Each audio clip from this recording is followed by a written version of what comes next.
Right now. If you haven't heard the latest answer, you might be in for a shock. We also take a look this week at a team you may never have heard of, the NFL Christians. People are really realizing that if I don't have Jesus, I don't have anything, because we can have money, we can have fortune, we can have fame, but we can still be miserable. We meet Andre Rison, a receiver on his 6th NFL team and 7th personality change. And of course, we've got all the action from the first round of the playoffs.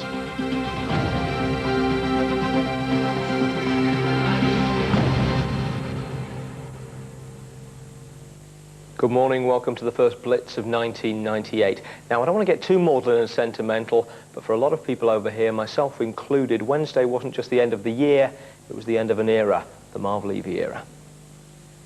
Play hard, play clean, play to win.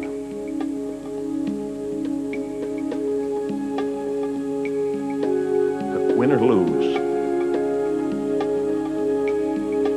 still my guys.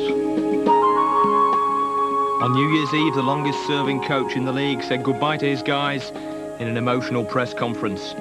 At 72 and with the Buffalo Bills facing a period of rebuilding, Marv Levy decided to step aside after 12 years as one of the most respected and well-loved figures in the game. There's much that I'm going to be able to remember, to treasure.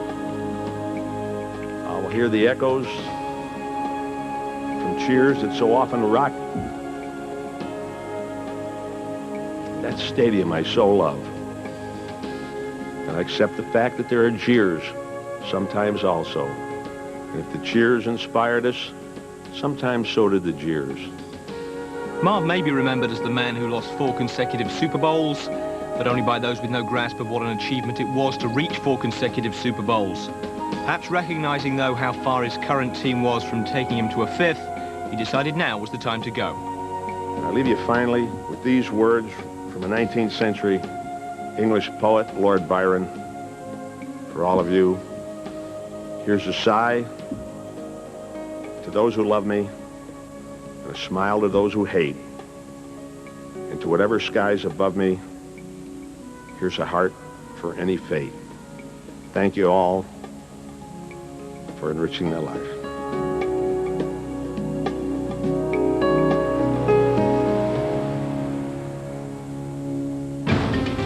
All right, avec une première.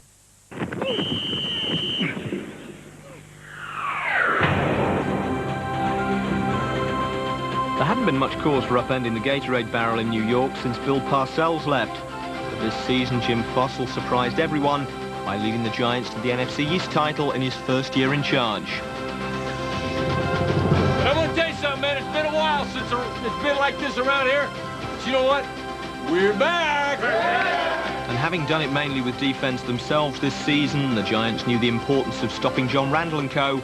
if they were going to get any further. We've definitely got some protections where we're going to try to turn towards him, you know, where we'll have some people helping out, you know, so guys aren't isolated against him. You know, but there's going to be times when he is one-on-one, and you just got to ask your guys to step it up. The postseason hasn't been a happy place for the Vikings, with 4 consecutive playoff defeats since the controversial Dennis Green took over as head coach.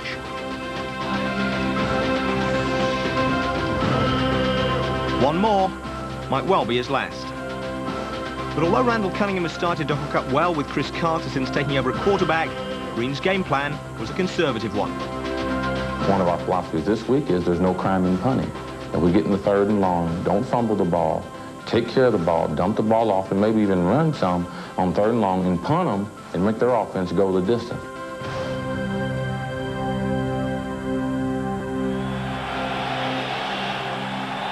Well, it was cold and wet at Giants Stadium, which might have had something to do with Randall Cunningham fumbling deep in his own territory on the Vikings' 2nd possession. The Giants recovered, but on 3rd down, Danny Cannell's pass was just crucially behind Tiki Barber, and after they kicked a field goal, the Vikes went back to work. Giants show blitz, and Cunningham fumbles the snap from center. The Giants have it. Randall Cunningham doesn't get this one clean. Comes out, and the Giants react to it. The ball's up in his hands. It just doesn't get away. Another fumble, another field goal, and the Giants led 6-0 at the end of the first quarter. This feels like a critical possession for New York. If they can get anything out of this one, the Vikings are in a lot of trouble. Barber picks his way for about 4 to his own 48-yard line. Way. Griffith got him around the knees, wouldn't let go. Way gets to midfield.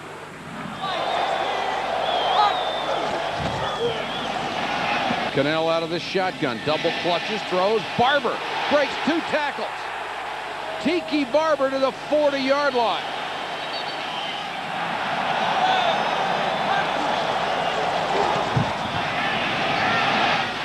Cannell airs it out for Patton at the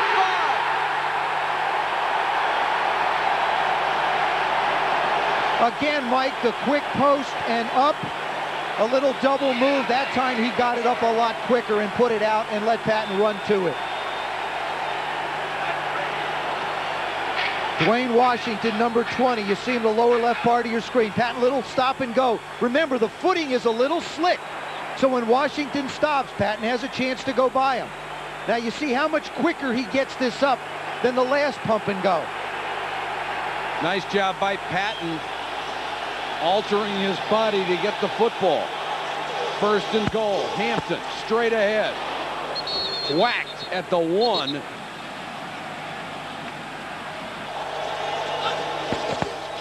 Hampton. Nothing there as the defense for Minnesota stiffens. Tight formation. Cannell play action. Over the middle. Touchdown. Caught by Aaron Pierce. You've got 2 tight ends obviously in because it's a goal line formation. The play action is to that side, and that's a terrific catch. That is not an easy ball to catch. 2 more field goals and the Giants had a comfortable 19-3 lead at half-time. But early in the third quarter, Tiki Barber fumbled near his own goal line, and the visitors did what the home team hadn't been able to do, convert a turnover into a touchdown on Leroy Hord's 4-yard run. Suddenly, one of the league's most cohesive defensive units seemed to be on the verge of self-destructing as the Vikes pulled within 6. But with 7 minutes left, they were in field goal range themselves. 22-yard effort from Daloiso. High snap. They got it down and put it through. What a job by Maynard. He may have saved the ball game. And on the replay, you can see just what a good job the holder did, pulling down a wayward snap in time for Brad Daloiso to give the Giants a 9-point lead. Given the deficit and the time left on the clock, the Vikings didn't seem to be playing with any urgency, taking their time, running on 3rd down and punting inside the last 4 minutes. The Giants couldn't run the clock out though, so Minnesota got the ball back with just over 2 minutes left, still needing to score twice.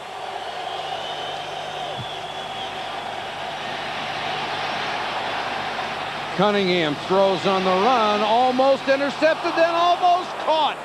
Glover had a shot at it after it was off the fingertips of the defender.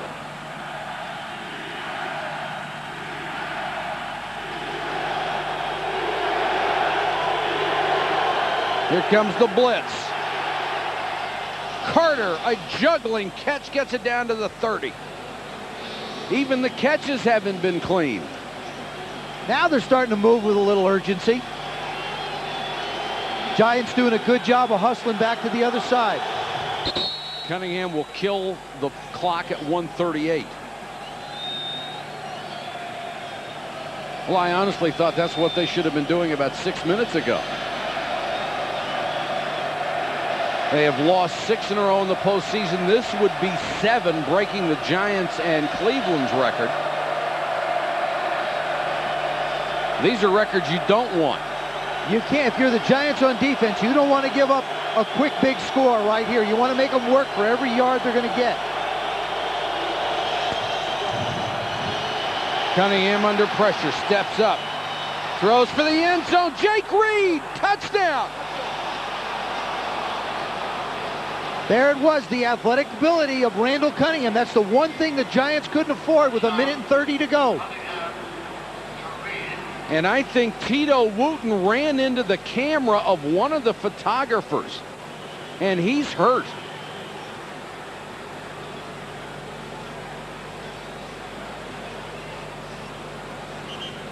The photographer was checking his equipment. Randall steps up in the pocket. Now Jake Reed just gets on top of Tito Rutan. He makes the play. And you'll see the photographer to the right. Good job of getting his feet down. The official is sure the left one's in, and watch Rutan go into the photographer.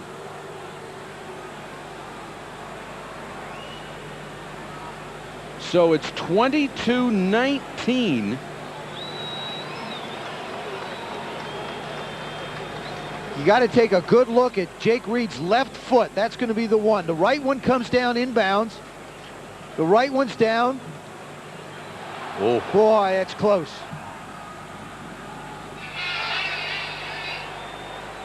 And Eddie Murray instead of Mitch Berger will be the kicker. Murray, the onside kick specialist.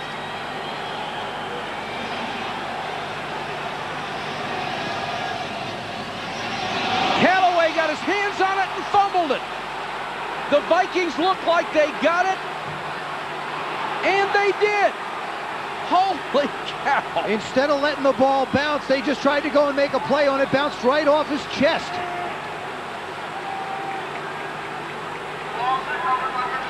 There's the official signal.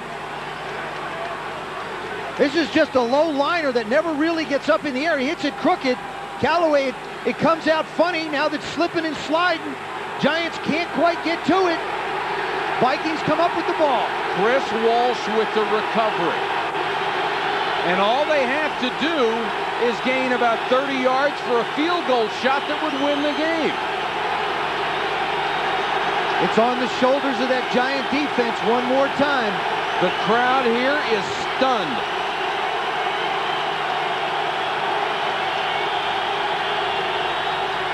They show blitz. Everybody jumps. They'll blow the play dead. The Giants jumped, and then Everett Lindsay, the center, snapped the ball. But did Lindsay move before he snapped it? Jesse Armstead right in the middle of the officials. Illegal snap, false start by the center of the offense. 5-yard penalty is still first down. Please reset the clock to 1:25. The clock should read 1:25. Thank you. Everett Lindsay really never played center till 3 weeks ago. There he is over the ball. You see him move. Up there, that little bit of flinch. That little bit of flinch caused it. He can move around and look, but he just can't flinch those shoulders. 1st and 15. The game on the line on this drive.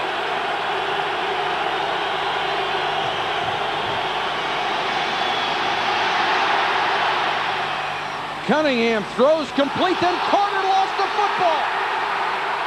The officials say incomplete. Oh, we're going to want to see this one again. Chris Carter never quite has possession. Remember on the last drive, Mike had a little trouble hanging on to it. This is the same thing. Cunningham moves around. This ball's bouncing around. He never quite gets control of it. Good call by the official. Bounces once, twice, even when he's on the ground, can't quite make a play on it. You're right, never did have control. 2nd and 15.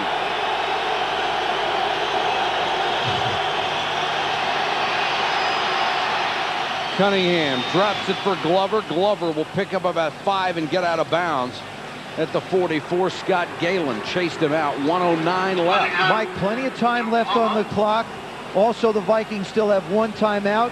And Eddie Murray looking for that opportunity. Now, like we talked about, if there is a win, it's going to be at his back if he has an opportunity to kick a field goal. Giants have to be real careful here because of Randall Cunningham's running ability. You just can't go cover all the receivers and turn your back to him. 3rd and 4.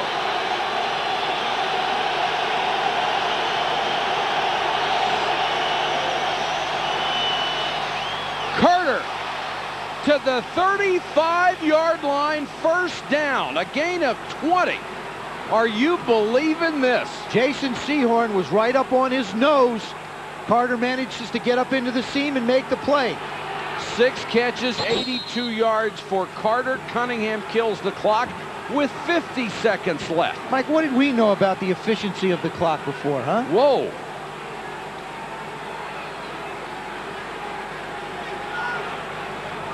Cunningham really done a terrific job. Perfectly thrown ball. Chris Carter comes up with a big play. He's the man that had to have it happen for him. Did it last week against the Colts to get in. The last road team to overcome a deficit like this to win, 72, Dallas against San Francisco.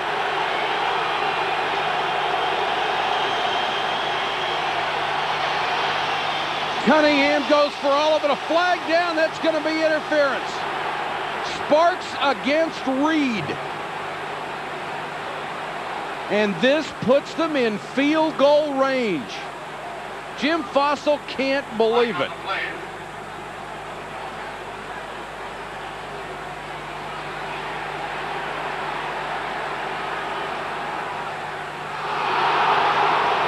They make it defensive pass interference. Hey, one thing, the Vikings have just continued to battle and battle Pass back. interference by the defense, number 22. Automatic first down.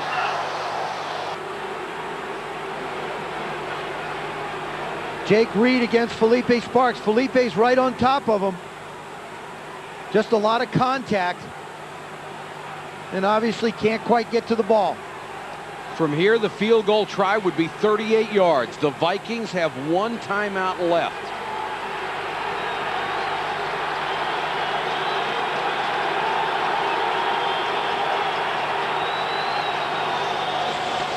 Smith bursts straight up the middle. Smith to the 5. A gain of 16. There's really no hurry now. The Vikings on offense can just take their time, do the things they want to do, no hurry. Randall Cunningham doing a good job of just keeping an eye on the clock.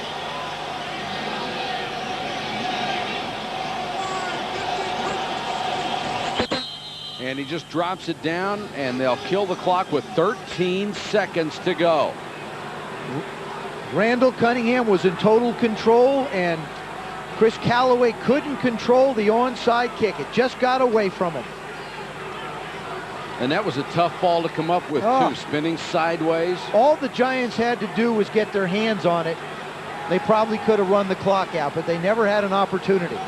Well, I'll be honest with you. 5 minutes ago, I wouldn't have given you a plug nickel for the Vikings' chances. Nope.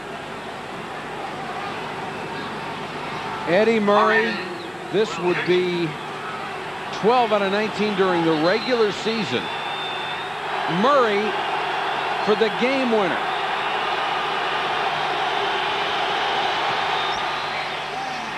Sneaks it inside the left upright, and the Vikings go on top 23-22 with 10 seconds left. The Giants have had a brilliant season, but this would be a disastrous end to it. Murray. He sure used it all, but he got it through.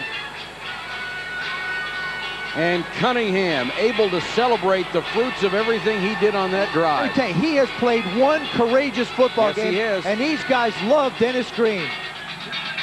It feels great to win any game. You know what I mean? I don't look at it just a playoff game.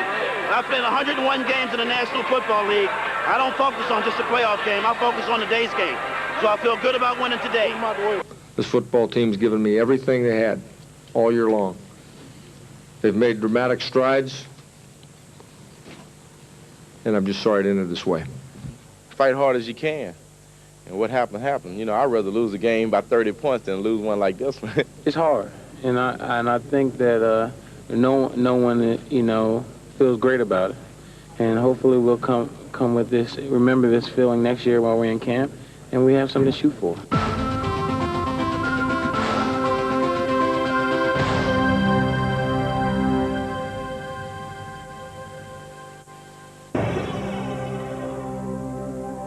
Welcome back. So the Vikes win their first playoff game for 9 seasons, and you can point to plenty of contributing factors. Tiki Barber's fumble that first swung the momentum their way, the onside kick they recovered, of course, and the fourth quarter play of Randall Cunningham. According to Cunningham, though, the key contributor wasn't on either team's 45-man roster.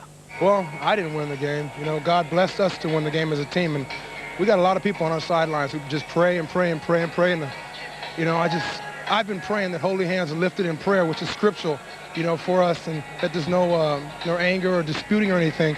And I just pray that all these people that I'm praying for, they feel it in their hearts, you know, because they are praying for us, and I know it. Now, my initial thoughts about Randall's post-game remarks were, A, what if the other team's praying too? And B, if God exists, how much interest is he really taking in the outcome of the wildcard round? But no matter what those of us outside the game may think, an increasing number of players not only believe, but believe in using post-game interviews as a platform from which to spread the word. What's made a difference for us this year is God has blessed this football team. And Dion will tell you it's divine intervention, and nobody's going to argue with him. It's just all about God, you know. Every time I score a touchdown, I kneel down and give thanks. Why did this win happen? God wanted it to.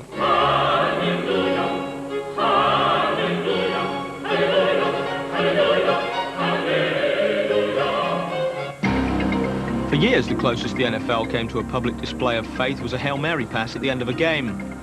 Of course, there was the Immaculate Reception, Franco Harris's miracle catch in the Steelers' Super Bowl season of 1972, but by and large, there was little visible overlap between organised religion and professional sport. Now there seem to be twin trends, with more money and temptation surrounding the game than ever before, greater numbers of players turning to religion too. The athletes are really looking for a better way than the clubs and the drugs and the alcohol and the things that have hindered athletes for so many years because of the money aspect of it. So guys are really looking for a better way to live, and having Christ in your life is that better way. One of the league's original proselytizers was Reggie White, who'd been spreading the word among his fellow players for years before getting national attention when racists burned down his church in Tennessee.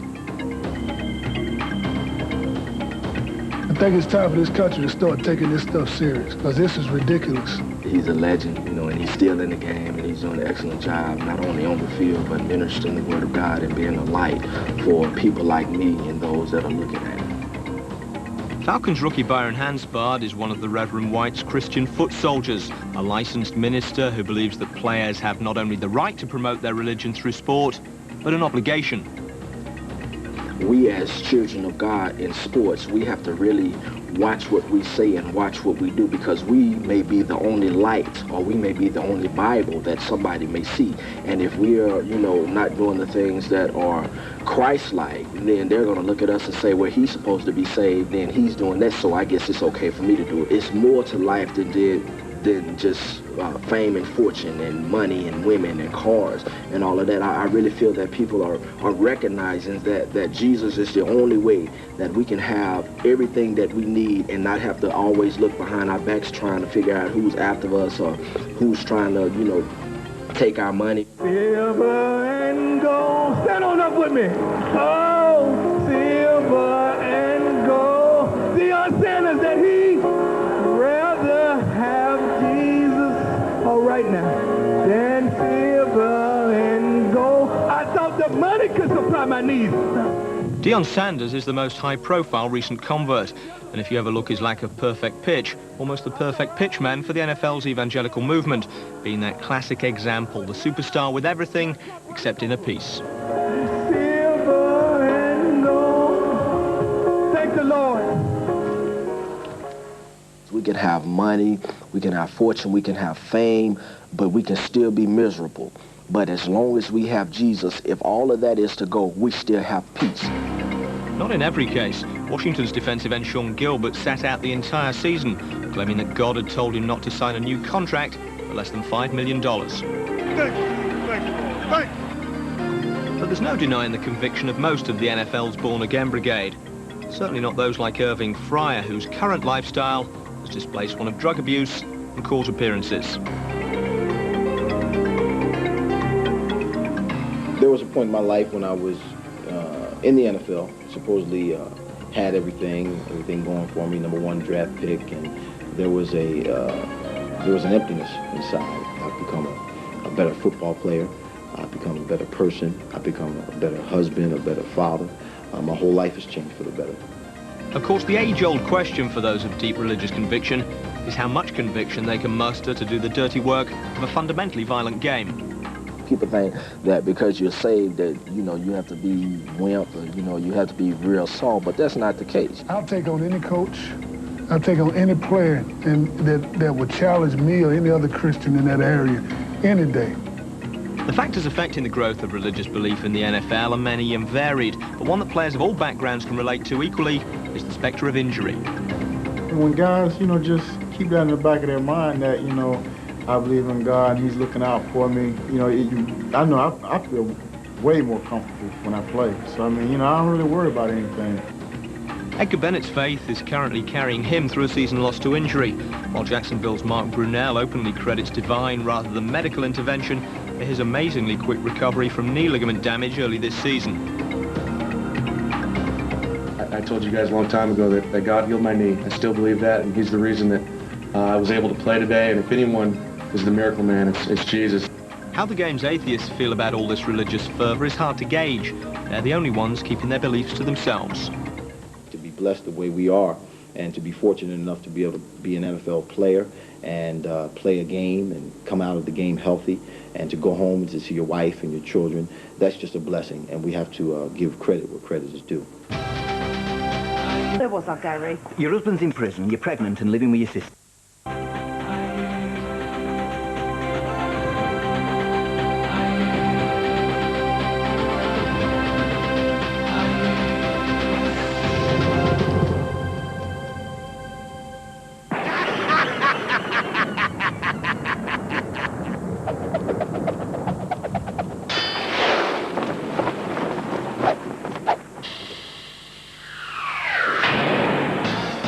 Tampa's game plan against the Lions was to keep Barry Sanders off the field as much as possible with long, methodical drives. In the first quarter, though, the method broke down in scoring position when Jackie Harris let Trent Dilfer's pass bounce off his chest, and they had to kick a field goal for a 3-0 lead. If a game can have a turning point so early on, this might have been it. The Bucs' Carl Williams fumbling a punt down near his own goal line, giving the Lions' Matt Russell a great opportunity that he just couldn't take. Instead, Tampa retained possession at their own 11-yard line and set out on a long, methodical drive. Dilfer. Allstott. First down, Buccaneers.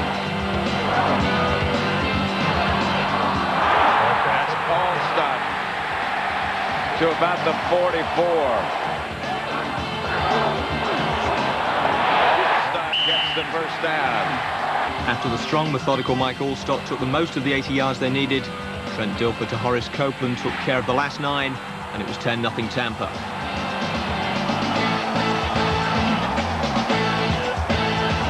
That drive had made Barry Sanders a spectator for nearly 9 minutes, and when he did get on the field, the Bucs' big fast front four were all over him. Sanders had 6 yards rushing in the first half, forcing the Lions to turn to their passing game, playing right into Tampa's hands. And the pass is picked off by the Buccaneers. Batted into the air and is picked off.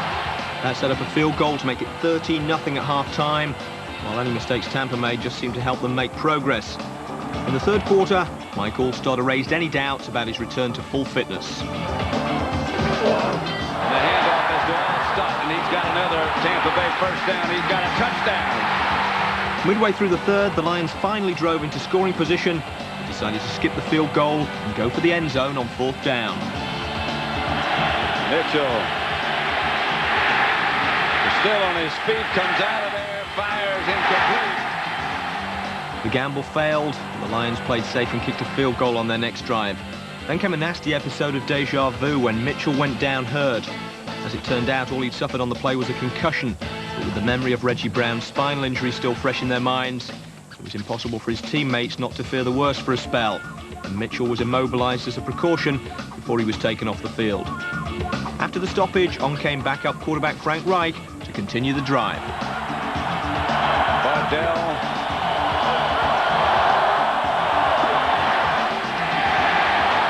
Yes, touchdown Lions. That cut the gap to 10, but the Buccaneers' pass rush stopped them getting any closer as Tampa won their first playoff game for 18 years.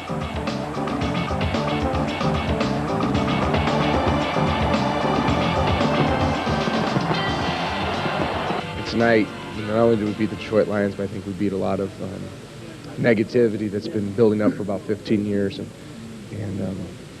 it's a special group of guys, but most importantly, I think it's a special head coach. And really, it's been his leadership that's got us to this point. That's a great win.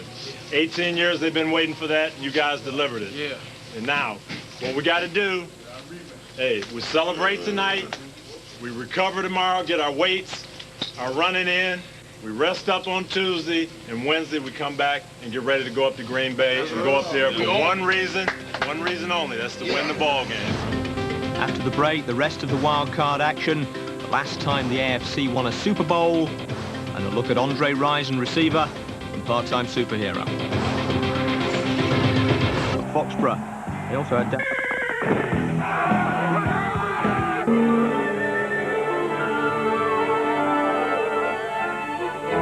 In 1984, the Raiders, in their LA period, were making their third Super Bowl appearance in 8 years against the Redskins. And they got off to a great start when Derek Jensen blocked a punt for a touchdown less than 5 minutes into the game.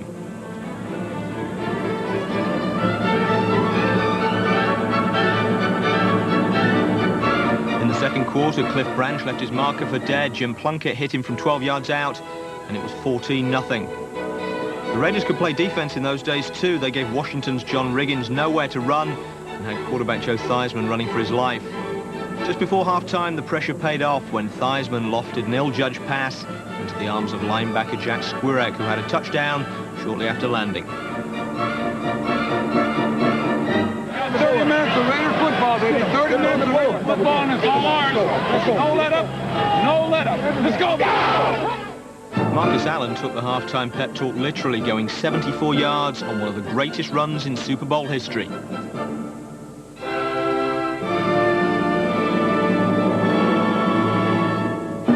Allen finished with 2 touchdowns. The Raiders racked up what was then the most lopsided win ever, 38-9. And that, children, was the last time an AFC team won the Super Bowl.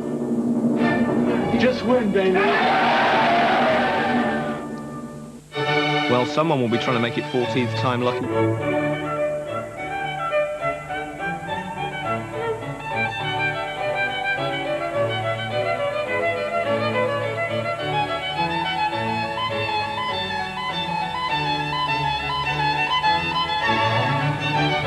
This week's question is about the season the Raiders entered the playoffs as wildcards and went on to win the whole thing.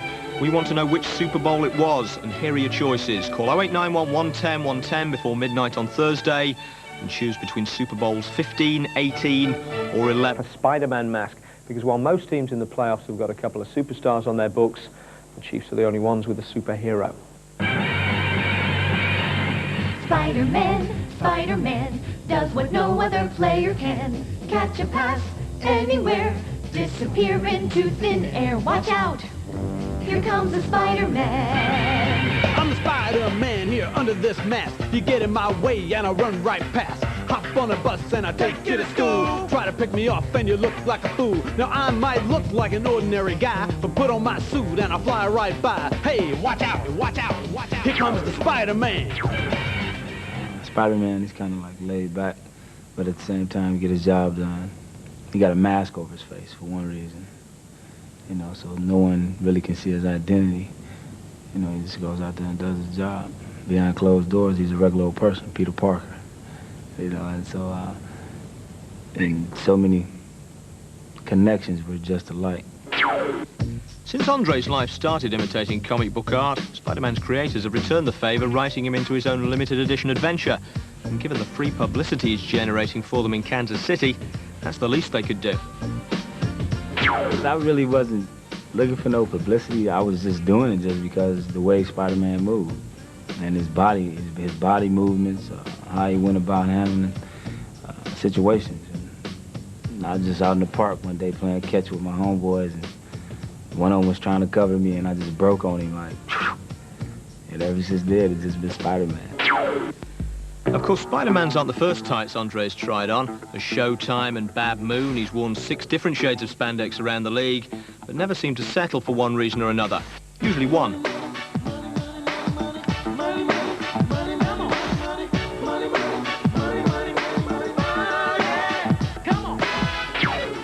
Atlanta, money. Cleveland. They ain't like me. Jacksonville, they ain't like me. Green Bay, money. And fear. For all of them. Because I always told the truth. Rison's reputation as a troublemaker, deserved or not, is something teams have always had to weigh against his obvious talent as a receiver. Green Bay took a chance last year when they were hit by injuries, and Rison repaid them with the opening touchdown in Super Bowl 31. It was sweet with the signing, sweet getting to play along the side of the likes of Brett Favre or Reggie White, big-time players. We accomplished something that hadn't been accomplished in Green Bay in a long time. And I felt a part of it, felt a big part of it at that point in time. Now, how things were handled at the end of the season was revealed as though it was already plotted. So you use me for what you use me for. Having been let go by Green Bay, Andre landed in Kansas City, where the Chiefs were anxious to inject some big play potential into a moribund offense. He's not only done that, but for the first time in his career, seems to have found a place where he can think about settling. Respect as a person, more so than a football player. I think that sums it up. This organization gave me the opportunity to come in and perform at a level that I know I can perform at. And not only that, but just be Andre, and not someone that's already categorized in this mist of, I guess you would say, the sports era of this bad boy image. You know, let me have my bad boy image on the field, but let me be myself off the field, and that's why it went so well. And if he goes a couple of wins further, Andre Rison's self-effacing superhero will have helped his second team in succession to reach the Super Bowl. Who lands in the big bowl, no one knows. You know? But all we're fighting for is the opportunity, and we positioned ourselves to have that opportunity. I'm quite sure we'll finish doing what we got to do. Watch out! Here comes the Spider-Man.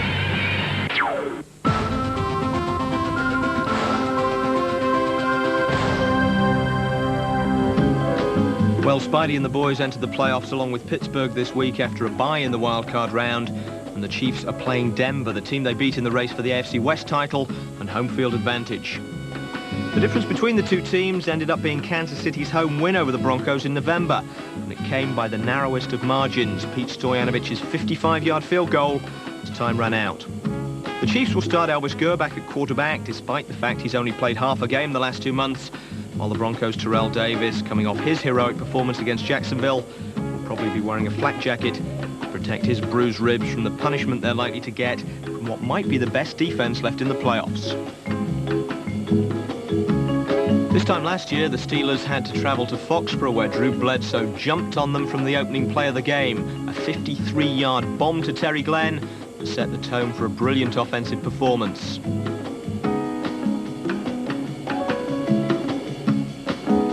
Cordell Stewart, by contrast, didn't complete a single pass as the Patriots hammered Pittsburgh on their way to the Super Bowl. 3 weeks ago, New England were minutes away from repeating the trick until Bledsoe revealed a blind spot as big as a defensive tackle and threw at it. Kevin Henry picked him off, and this time the heroics were all Cordell Stewart's as he led the Steelers on the kind of unlikely comeback that has people thinking that perhaps this is their season. The moral of this story, don't switch off and go to bed until the final whistle.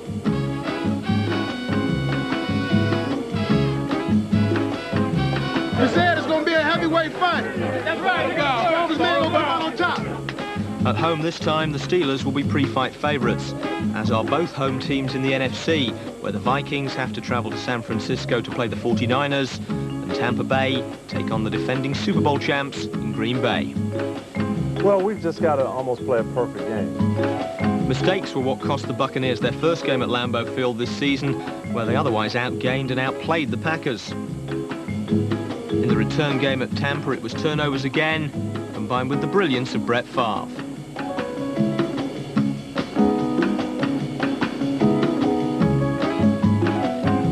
The The Bucks are also up against the mass ranks of league statisticians who remind them that they've never won a game when the temperature was below 40 degrees. It'll be 25 at Lambeau, where the Packers haven't lost a game in any weather for 3 years. When Randall Cunningham took over for the injured Brad Johnson at quarterback, his first start for Minnesota was a nightmare in San Francisco. And although Cunningham survived a 3-turnover performance to rally the Vikings against the Giants last week, it's unlikely that the 49ers will be so forgiving if he starts the same way at 3Com Park. If the Vikings give Steve Young time to pass, the game could be over early.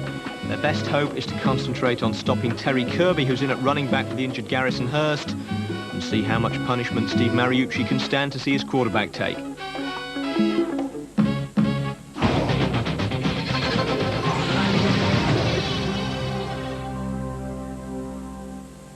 With the regular season over, the NFL has started to hand out its annual awards, and just in time for his team to let him down in their biggest game of the season, the Giants' Jim Fossel was named Coach of the Year.